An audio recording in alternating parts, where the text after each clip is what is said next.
Good evening. Welcome to the May 19th Board of Education work session. Would you please stand and join me in the Pledge of Allegiance?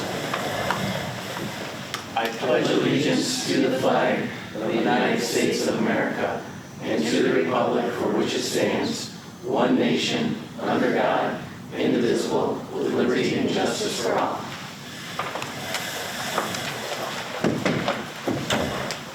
Okay, so I think we've got everybody present, which is great. And I'll turn it over to Dr. DeBarbery for our workshop. So we are going to first begin with our Office of Curriculum and Instruction staff and student services, and they're going to briefly go through the offerings that we have and give you a little oversight regarding our summer curriculum and staff development offerings. So I will turn it over to Renee, Carrie, and Melissa, Christina, and Jenna. Thanks, everyone. So we'll start here with the summer offerings brochure. And on this slide, we just wanted to reiterate the strategic plan, the priorities for our strategic plan when we are looking at our summer offerings. So you all have the link to this, and this is what was shared with our, can I not log in unless I go in? There we go. So this is what was shared with staff, and they had an opportunity to see all of the offerings that we would provide. And remember, this year we are offering all of our summer curriculum and professional learning during the first 2 weeks of July, obviously after July 4th holiday.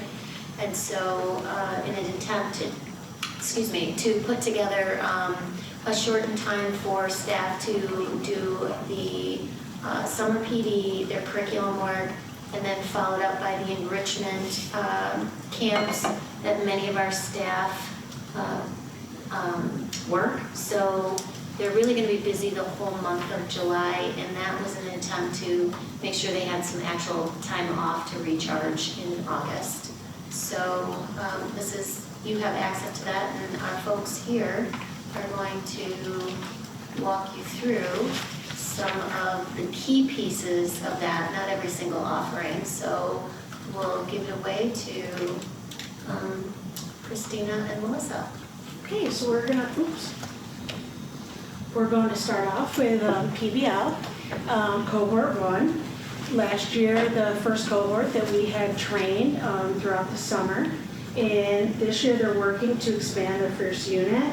They taught, and this will give them the opportunity to look at their unit, make changes, and making sure that the rubric is in the unit is designed to teach to the gold standard of PBL. The second opportunity that they will have is that cohort that attends on July 7th will go on to the next session, and they'll have an opportunity to gain support to write a second unit. So they'll have the support of a coach there at the PD, and also they'll be utilizing the rubric to make sure that the unit is aligned to the gold standard. The next thing we have, Jenna will talk about.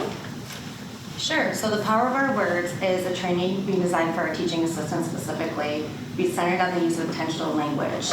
So this training explores practical strategies that support student growth and reinforce a positive learning environment. The training emphasizes the 3 R's, which are reinforcing positive behaviors and academic efforts, reminding students of expectations and classroom procedures, and redirecting off-task behavior in respectful and supportive ways. By using intentional language, educators can strengthen classroom management, build stronger student-teacher relationships, and promote better academic and behavioral outcomes. We will also be offering our staff that had attended the PBL 101 last year the opportunity to go through PBL 201, and this is in partnership with PBL Works again. They'll be coming in to dig deeper into the second level of the PBL gold standard teaching, and the teachers will have the opportunity to write their second unit for next year. So we're looking forward to bringing them back and collaborating with PBL Works again. Okay, and the science of reading for elementary, the evidence-based approach to teaching reading. So typically we offer this over 2 days, But we thought, you know what, we'll offer it one day, and then we'll take that group of teachers and offer them the support throughout the year. Even though typically they get that support, we figured that that would be a better way of implementing along the way what they've learned in the summer. And the next one is aligning the math curriculum with the standards. As you know, we have moved to trimesters. We changed our report card and identified the priority standards. So there will be 3 sessions that are offered that will look at what we're already doing, what units we're teaching, what assessments we're utilizing throughout the year to, you know, obviously assess students. And then if we have areas there's gaps and we need to make some changes to ensure that we're properly assessing those prioritized standards throughout the year, that'll give teachers an opportunity to do that work. So the Smithsonian unit overview, that will be offered to grade 3, 4, and 5. That's 3 sessions, and they'll be exploring the new teacher materials along with activities and assessments. So there's some new pieces to the lessons. They've integrated some literature into the science units that align to the curriculum. And the new assessments, teachers are going to do the work, so they're ready to teach in the fall. Also, the next piece is aligning the ELA and social studies curriculum to the standards and report cards, looking at those prioritized standards embedded in the current units, and looking at how and when to really assess using best practices for students. The next one is restorative practices and SEL. We've been doing restorative practices in the district now for a few years. So this year we really want to focus on having those restorative conversations and peer mediations, but also helping students build those lifelong skills like conflict resolution, empathy, and accountability. By deepening our implementation of restorative practices, we are not only addressing behaviors in constructive ways moving forward, but also reinforcing our district's commitment to relationship building, student growth, and long-term social-emotional development. So next year we have some big changes coming for chemistry and physics. So you will see we're offering very similar trainings for the teachers in the new New York State investigation. So last week, the state released the 3 investigations for chemistry and physics. So our teachers are going to have to be trained in those investigations. So those investigations are similar to the labs that we had to complete in school. So the students have to participate and successfully complete all 3 of those labs in addition to other labs, but in order to take their Regents exam next year. So our teachers are going to be focusing on how they are implementing those labs and working collaboratively together. And then we also have a skills and science training that Erin Robertson's going to be doing. It's focused on the science and engineering practices.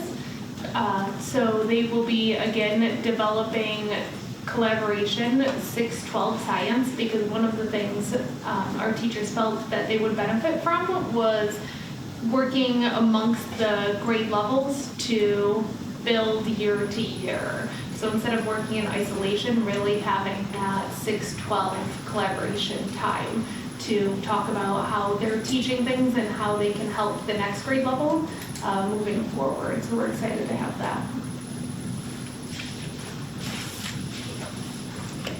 The next one is TCIS. So we're excited to say this is our 3rd summer of offering this training. It's quickly become a powerful and popular training for our staff.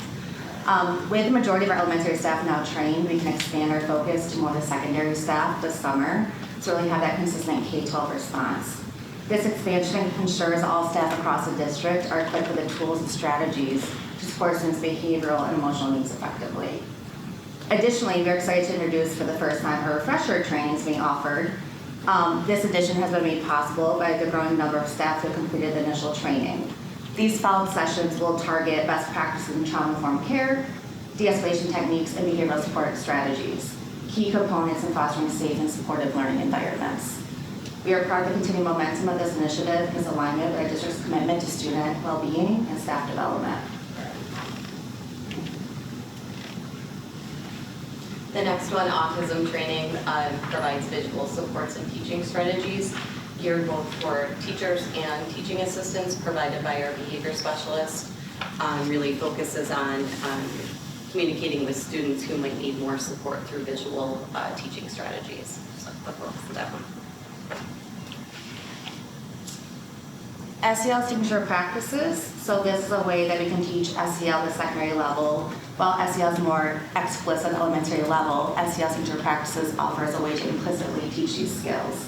So this summer, offering the targeted SEL training for secondary teachers, like I said. And so this is designed to support their unique instructional context. The training focuses on practical strategies such as welcoming inclusive activities, engagement strategies, and then intentional closures for their lessons. And so these are known as SEL signature practices. These practices are adaptable across all content areas and departments, ensuring that SEL is intentionally embedded into everyday teaching. The next one, the school counseling program update. This is a committee that we have that is comprised of all of our support staffs led by Jenna. It is regulated by the state. It's a mandate. We have to have this committee to look at data and write goals for next year and ensure all of our programs K-12 are aligned to those pieces. So we meet once over the summer and then once during the school year. We are pleased to announce the return of youth mental health first aid. This valuable program equips adults who interact with adults or with adolescents, such as teachers, staff, coaches, community members, and so on. And what it does, it teaches them knowledge and tools to support students facing mental health challenges.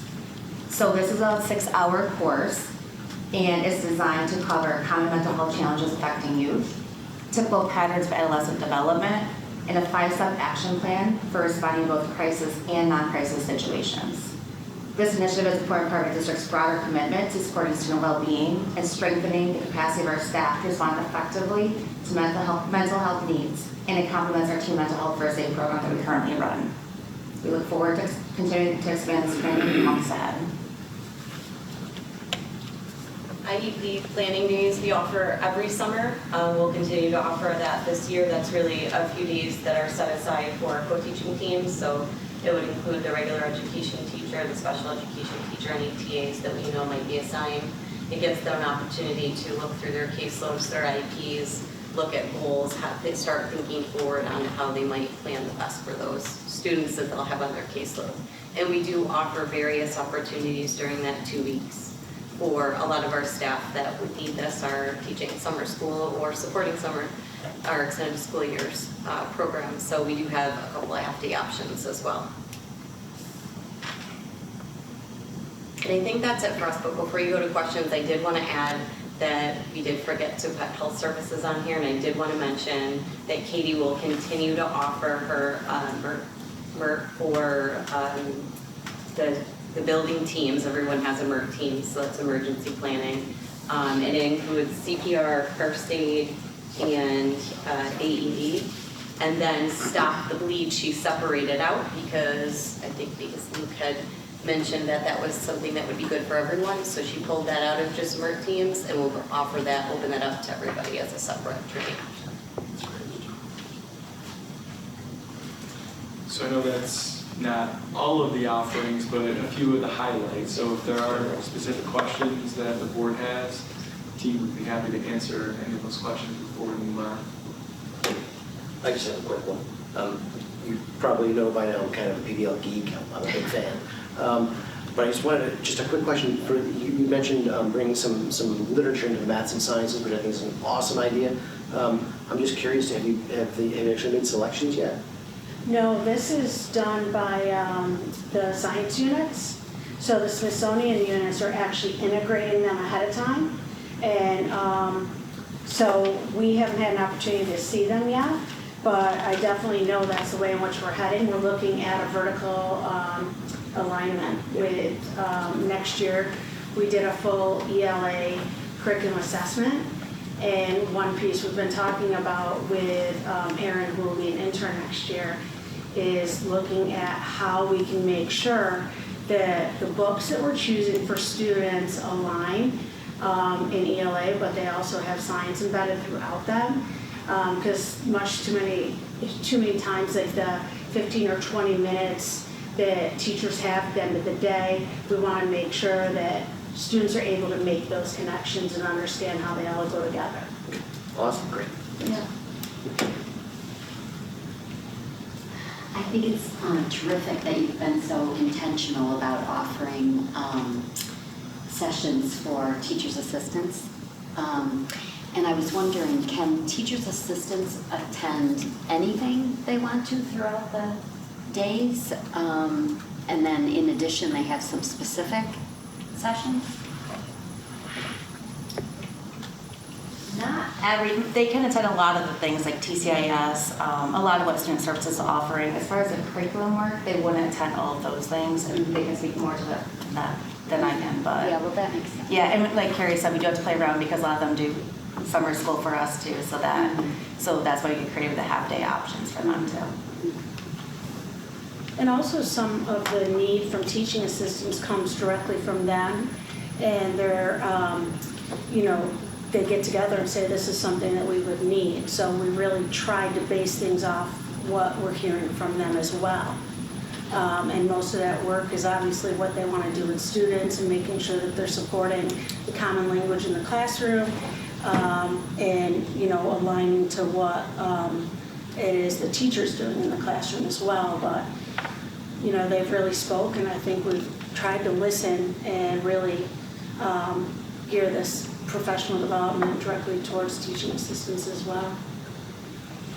Yeah, I have a question. So to follow up on that, so what a great catalog of opportunities you have for your teachers. Did you go to them and the teaching assistants and say, what do you need? I didn't personally. Well, I mean, is that how the but process? that's something that I think through the union presidents and the meetings comes out of, and then it's shared with us what their needs are. But I also think too, being in a building for so long, you hear those pieces. Sure. They're quick to come and tell you, I'd like to be a part of this, or they'll reach out in an email. So we keep all of those things and we look at them, mid-year when we're thinking about what our offerings are going to be. And, and all the departments work together to try and figure out, okay, what are the top priorities for them? When you also think about the professional learning team, they're generating many of these topics as well. The learning coaches who are throughout our buildings on a regular basis are coming back with suggestions and feedback to the curriculum team. And then on our superintendent's conference days, every conference day we also administer a survey to our staff. So that gives us ideas for future professional growth opportunities, which again leads to many of the things that you see listed here. One other quick question. You mentioned that you have the session for the New York State investigations for the chemistry teachers. I'm assuming this is not mandatory, right? So what do you do for those chemistry teachers that don't attend? Yeah. So Or any of those kinds of things Yeah. we have to actually implement? So we have a professional development conference day, luckily, right at the beginning of September. So we will utilize that if staff is unable to attend that day. We've also offered them, BOCES is doing their own training of it during the first week of the professional development time. So if they're unable to attend that, we have our second week with us and then that one day in September. So we'll make sure they get all the training that they need for that. Yeah, thank you. I would just say in general, so the goal is hopefully many of our staff are able to attend these priority areas during the summer, but if not, we do hold kind of control over them being able to be pulled during the day if we need to, if it's a training that's necessary, and or use of those superintendent's conference days. Obviously, with sub shortages, it makes it more challenging, so we're hopeful that many will attend during the summer, and or we will have to make up on the conference days when we know we don't have students in the classrooms. And they get paid, right? They do. Any other summer curriculum or staff development questions? And I think our next topic is the seal of civic readiness. Let's go. Oh, well, thank you for that. That really is Yeah, a great lineup. yeah. Great Can we lineup. go? I hope you're getting good participation so far. Yeah. So great. You won't get paid though, so. So, Sorry, so we know. let's first maybe talk about, this is something Renee and Christine have engineered, I guess. It's a great opportunity for these kids to talk about what the Seal of Civic Readiness is. Yes, so the Seal of Civic Readiness was a pathway that the New York State Education Department put forth to schools, and I think this is our third year, correct, Christina? So I started it my last year as Christina's job, and so only seniors can actually get the seal conferred upon them, but you can start in 7th grade accruing the points. So basically, by the time they're seniors, they have to earn 6 points total. And the two areas, they have civic knowledge, and the other area is civic participation. So they, the state gives you criteria of how students can earn points. So that civic knowledge is typically, they demonstrate that when they pass their Regents exams. And then the civic participation is in a variety of ways where students, maybe they're a captain of a team or the president of a club, or they're in the community and they volunteer. So there's ways that students can demonstrate their civic participation. So they do a variety of these tasks. They accrue the points, and then for certain of the tasks, they have to present to audience, or they have to take some kind of action. And so part of the action that the board has received is the students writing letters and sharing what their topic was that they wanted to, they did some research on, and they wanted to communicate some potential ideas or thoughts about how to move forward with that. So I think that's where you were Great, yeah. coming with this, right? Yeah, no, thank you. And this, another point is, this doesn't replace any coursework. This is an additional opportunity, an additional enrichment that they go through by Yes. their own choice. Yeah. Yes. Okay, that's great. And this is perfect because for the Seal of Civic Readiness, our student member may have some thoughts. We're going to talk about letters on the Seal of Civic Readiness, okay? And I think we responded to these like a month ago, but it just was the full agenda. We hadn't gotten them on yet. So just as a reminder, can we just put these back, put the letters back in the Friday letter, these copies, so that everybody, if you didn't catch it the first time through. So the first letter is from AJ Cardinale, and AJ makes a very developed argument for more funding for esports. And he goes into, in his letter, talks about 48% of the players felt another school had an advantage over them because of better equipment. 83% of the players were interested in fundraising for the club for esports. 58.1% of the players consider esports as a sport compared to a club. And he does talk about the relations of STEM and esports. And I think Mr. Bull probably knows, I saw a news article recently where SU has a very sophisticated esports team, right? And what I saw is they had a whole wall of video that was part of the esports hookup. So this has become a very big thing.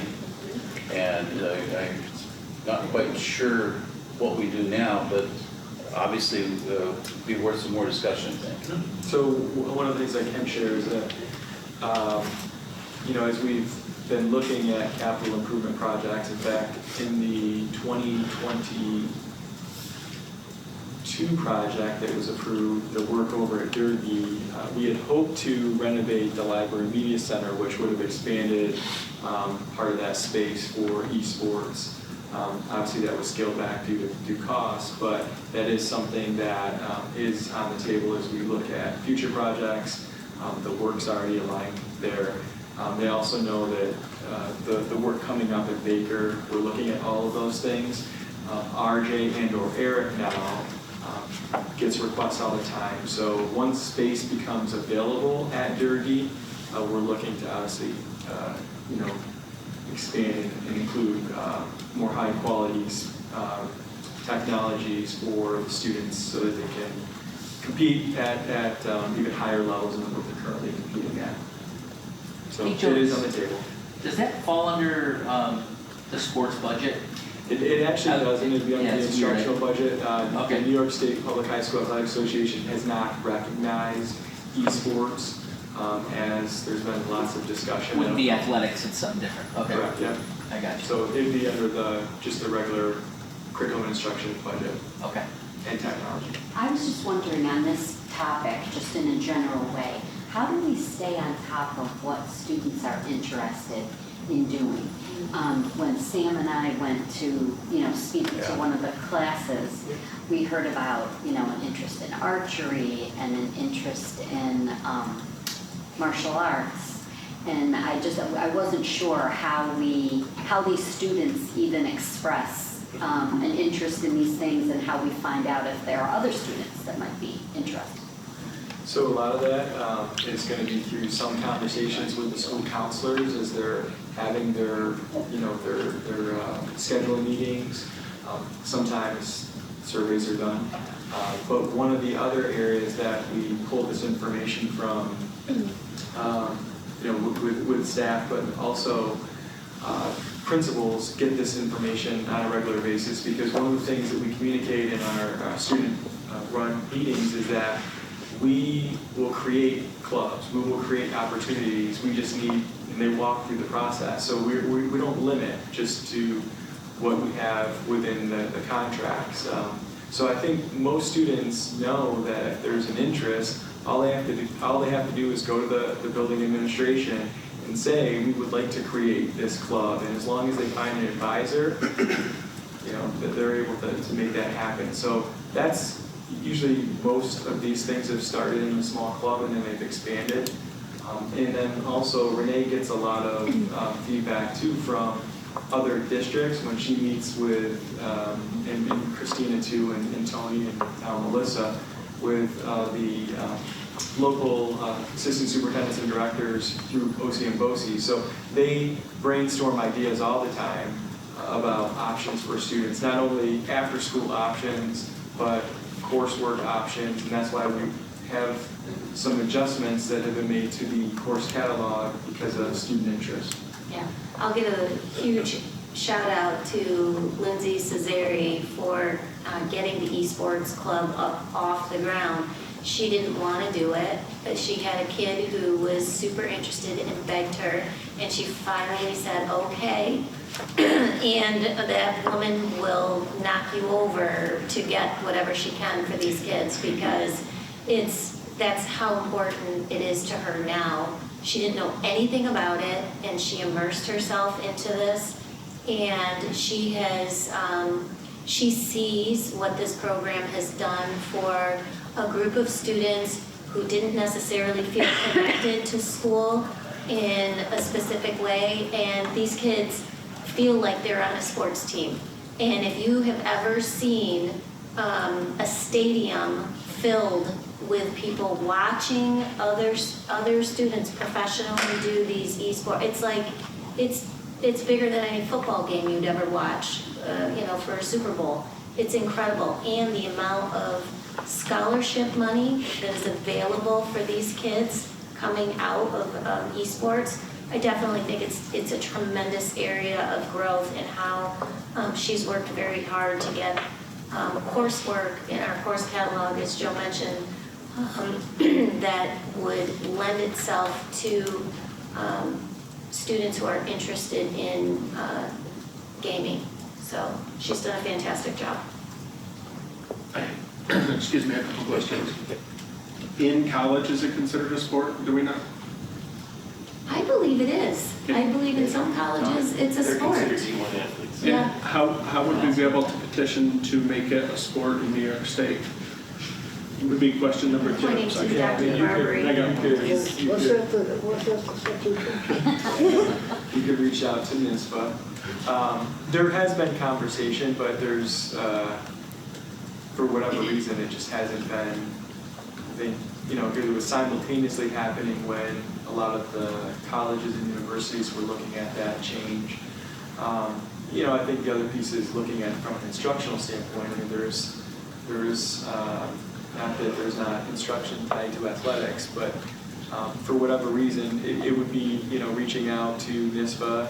I don't know that they're going to take that on based on the discussion that we've seen. I mean, there are still a lot of other, what I would classify as sports. For example, crew, that is not a New York State Public High School Athletic Association sanctioned sport. So. And Wayne, it's not NCAA. It's its own thing in college. Is it? Okay. Yeah, it's a national association. It's like the National Association of Collegiate Esports. Okay. It's its own association. So I think it is separated from athletics in college as well. Yeah. And last questions. Have we ever hosted an event? And could we use, like, at the high school, the library, or the LGR, and use those to, like, facilitate those types of things with the technology and stuff we have in there? Yeah, so they have the ability to actually, they were using the library and a computer lab at the junior high school. Obviously, given renovations, that's going to change. So they can easily do that both at Baker High School with the technology we have there and the large group rooms. We have hosted some events. They've been more just, one or two teams. It hasn't been a full-fledged, like Renee described. They've gone to other locations for that. Thank you. So I assume in our renovations and our capital projects, we are giving proper notice to have the ability to properly, show the esports, right? Mm-hmm. Okay. Anybody? No, I was just going to say, if you're backwards mapping what you said, Renee, about the scholarship opportunities, right? If you look at what they've done at Syracuse University, just as an example, if that's your example, they completely renovated a huge chunk of the Shine Center, which is smack dab in the middle of the university for the esports program. So it's obviously something that they're using as a sort of avenue to recruit students to come to Syracuse, and they don't do that unless there's a real popularity and real research there. Yeah, for sure. And we've used folks at Syracuse University, so former board member had a connection to Syracuse University as well, and the professors that were working within that program, so they put us in contact with those individuals, and they've worked with Renee and Lindsay and our staff to make sure that we're doing what we can to support some of these curriculum changes as well. Okay, great, thank you. Are we taking one? So, Evie, do you hear much talk about esports in the school? Definitely amongst the boys, not as much towards the girls, and I'm not a part of that, so I don't know if there's like any reason for that. I know it's a big thing, especially the games, and I hear about small groups like going home and practicing, or like there's strategy to it, and so I thought that was always really interesting because I can't comprehend any strategy to that. Like, that's really cool. It has been growing, and a lot of, I would say not as many seniors participate in that, mostly sophomores as they come up to the high schools, like they hear all about this and they want to start it or they want to participate in it. Okay. Which is a great way, as you mentioned earlier, to get them connected to something in the new school they're in. So, okay, well, good topic, good letter, AJ. The next letter is from Owen Daly, and Owen's talking about changing start times for school. And that's something we've seen a lot, and he very articulately points out the need for sleep in teenagers and how if you change times it would be more beneficial to their learning times and stuff. One thing I do want to say that's been a long-term issue here is that our bus routes are double routes. So what they typically do is they do a secondary route, Baker, Durkee, Ray at the early stop, and then once those kids are dropped off, they turn around and do an elementary route. So that's the reason for is essentially an hour difference in start time, because they have to have the difference. So you almost have to flip those to do it, but here again, it seems like a good topic that you can start off. Evie, what do you think? Definitely, like the entire school career, it's been ideally having school start later. But then we start talking about it with teachers, especially because, we have an off day. It's like, oh, I wish you could come to school later. And then you actually get a discussion, and it develops into what happens with sports. And if that's right after school, and then it starts running late, and you kind of have the same issue where if you get home later and later, then you're still not getting the sleep that you had wanted before. And also, I think it's very personalized to how you are individually. You're not going to be able to please everyone in this case, and it kind of comes down to self-discipline. Like if you think you need more sleep, then maybe you should be taking action upon that rather than changing an entire system that has been working thus far. So there is one school in the area, ESM, is now doing the later start time for their, do they do the early one for elementary then? Is that what they did? For students, yes. Yep. And they've been doing that for a while, but there also is conversation happening at the superintendent's table regionally when we think about regionalization and efficiencies and trying to more closely align to support all students within Central New York. There's conversation, don't know where it's going.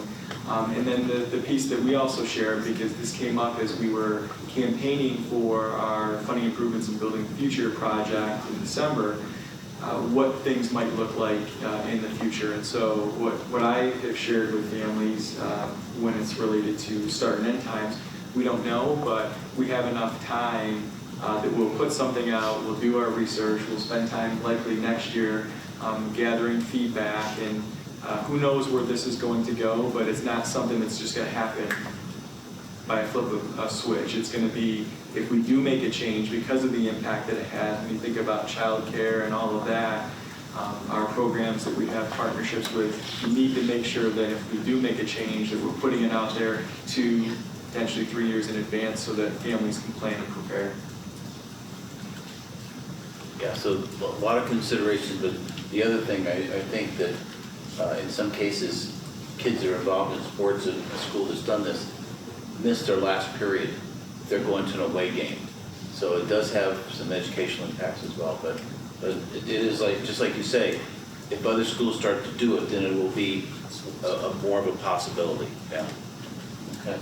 Any other thoughts? Okay. Dylan Garcia is writing, and what he's really looking for better quality food.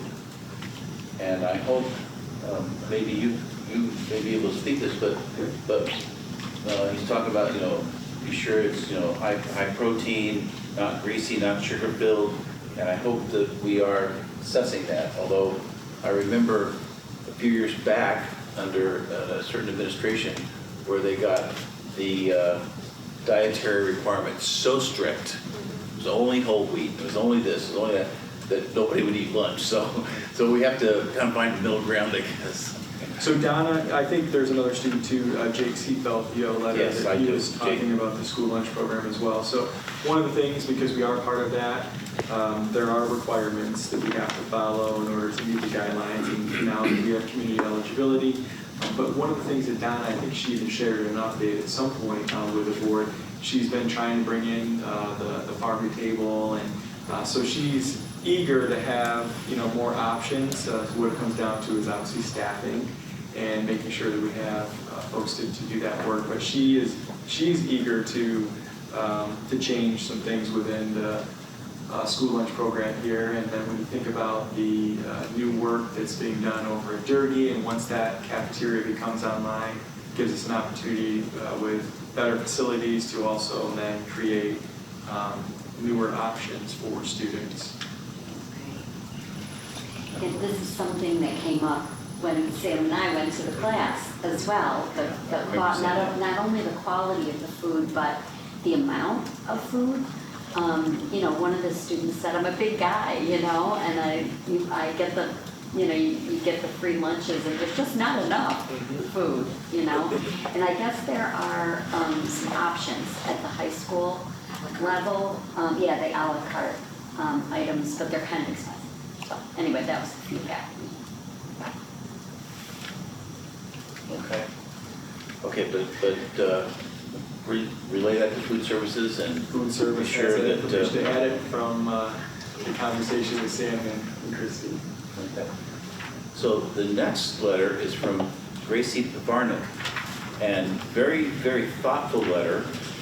And what Gracie essentially is talking about is that many of the science classes and biology classes have a higher number of boys than girls. And Gracie's basic thought process is that girls are not encouraged enough to take the more difficult science classes and stuff. And maybe, Evie, I don't know, what do you think? Do you think there's could be more emphasis put on the upper opportunity? But I have to give you one more quote here though, because girls on average outscore boys on English tests and have a graduation rate that is 11% higher than boys. So I throw that plug in for you ladies, okay? Thank you, thank you. I don't know. I think it's hard to say because typically you have more guys going to like the physics classes, and you definitely have more girls going to biology. And I don't think it's the class of science itself at this point when you're in high school. I don't think it has to do with the course. I think it has to do with what you want to do as a career. Because, I mean, I don't know if it's stereotypical, but not many guys are nurses. And so you don't have too many men go into biology, unless they want to be a doctor or something. But that's kind of where the split is, not necessarily that science course, but what they want to do further. Like a ton of guys want to be engineers, whereas more women want to be like nurses or doctors or PAs. I think that's where the difference is. And so I don't necessarily think that advertising or like more encouragement is the solution to people. I don't think that's what that actual problem is.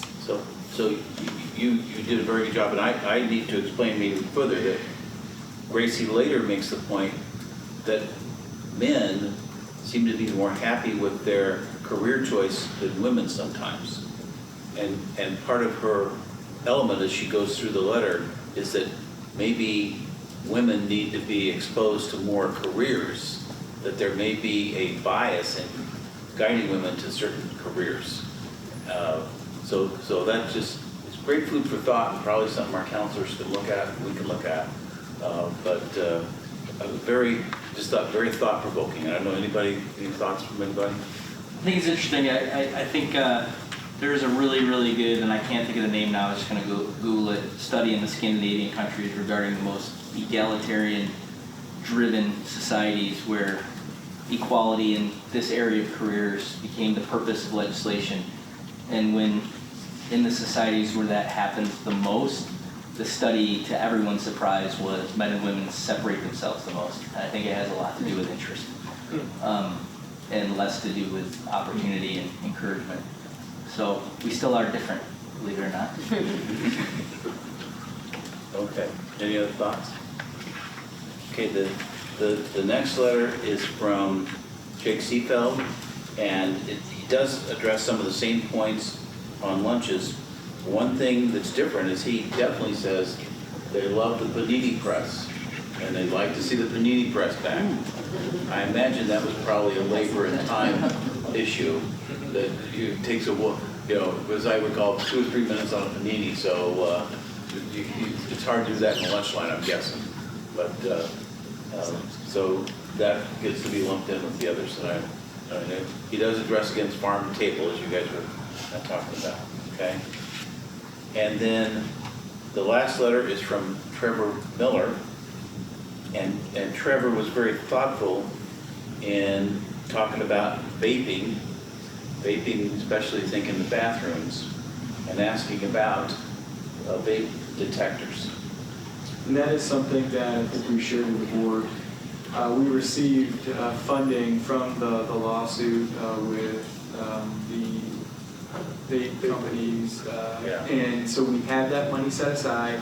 We're still researching what type of product would be the best product that aligns with all of our other technologies, our cameras, our security system. So we do work with day automation, and at some point you can bet that there'll be those devices in the restrooms so that we have the ability to detect in the event that a student makes a poor choice and decides to do that during the school day. And I know we do this. I think this is one of the biggest areas where enforcement's important, but the prevention side of this is way more important. Because the nicotine addiction among young people is absolutely insane. Whether it's Zins or vaping or weed, to be honest, and dab pens, like it's crazy. Part of our process when a student violates code of conduct related to that, we use Vape Educate, which is a program that they have to go through in order to not have other consequences. And its intent is to be somewhat proactive, even though it's reactive because they've already made a poor choice, but try to get them under the understanding of what can happen if you continue to do this. What are the long-term negative effects, and just about making better choices. And I don't know if Carrie wants to say anything more about that. Sounds like it. So I was just thinking too that the detectors really are huge along those lines too, because kids are bringing them in, and I think it's frustrating for parents because they don't know where their kids are getting them, and they're getting access from each other. So along the lines of prevention, we have some situations outside of school where kids don't have that access and they're getting it here, and that's super concerning. And so you can offer the prevention, but if they're already addicted once they're caught. So I think if it's that first time trying it in the bathroom, if that vape detector goes off, it's super scary, but it's also I think an opportunity to educate students and be proactive and preventative in the moment. And then if we effectively keep them all out of the school, you're gonna have a bunch of kids having Nick fits in the middle of the day and absolutely ticked off. Oh my God. So there were two other, I received a few too, that the board received, but I just to give these individuals credit too. One was to look at other threat detection or metal detector systems, and they threw out an idea of one that we are looking at. It's a newer product that could be easily utilized at the stadiums in a more efficient way. And then I also received an advocacy letter related to the cell phone use. And interestingly, it was prior to the governor making, obviously, in the legislature making the law to,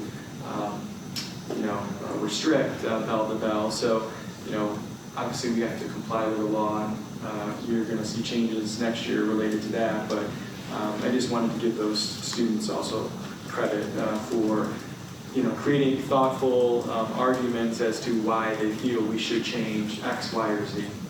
Yeah. No, okay. Okay, thank you. Thank you very much. That was excellent. And then I think before we end it, we ought to have one shout out to our Champions Day.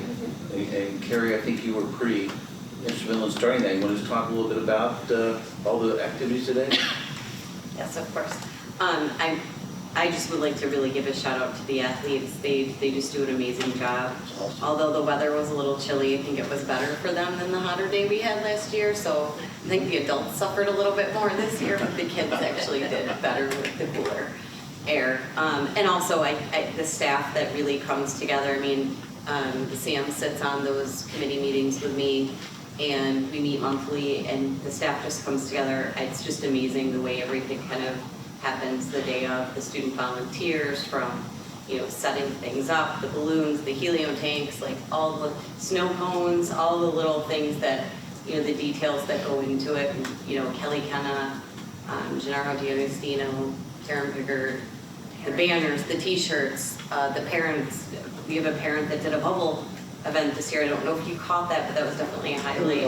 Mr. Callahan. So, every year we try to make it a little bit better than the year before, but we appreciate everybody supporting it. My only suggestion was going to be, instead of the frozen ice, Hot chocolate.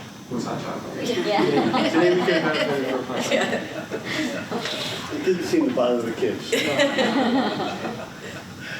Okay, well, thank you. So we'll declare the work session adjourned, but don't be disappointed because we're going to call the May 19th, 2025 special Board of Education meeting to order. I think we will dispense with the pledge since we've already done it once.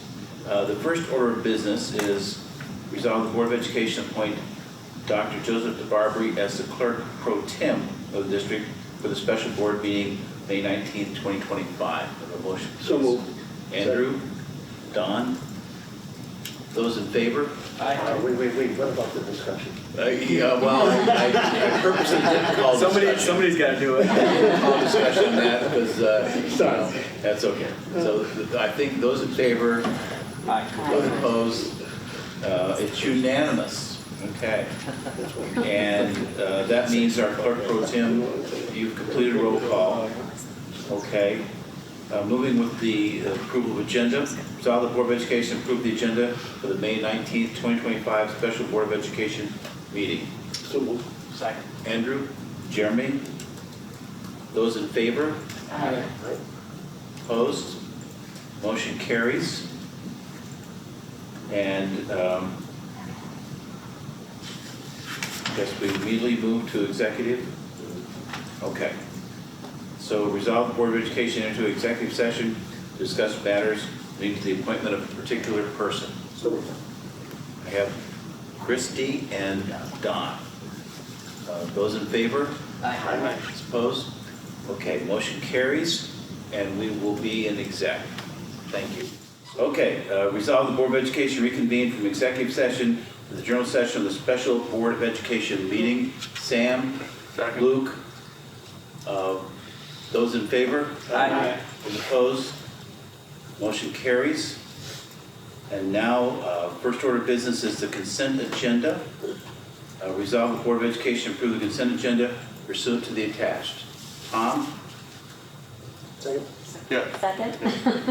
And more to have Was Wayne. somebody over there I think I had Wayne with a second. I'll take it. Down there.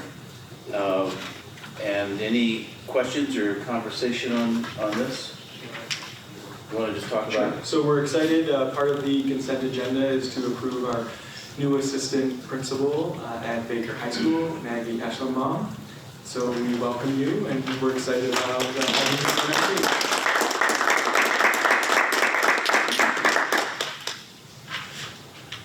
Okay. Any other thoughts or questions? I think this is a short, pretty short consent, so That was it, yeah. I'm sure.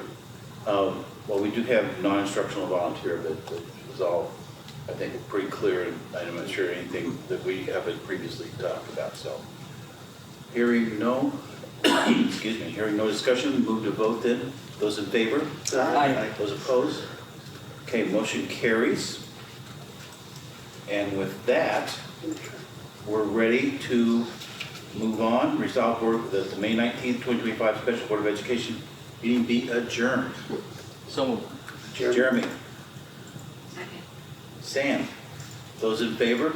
Aye. Those opposed? Motion carries. Thank you. Oh, See you guys. Have a good night. Good night. Goodness gracious. Still recording. Am I stopping recording? Nope.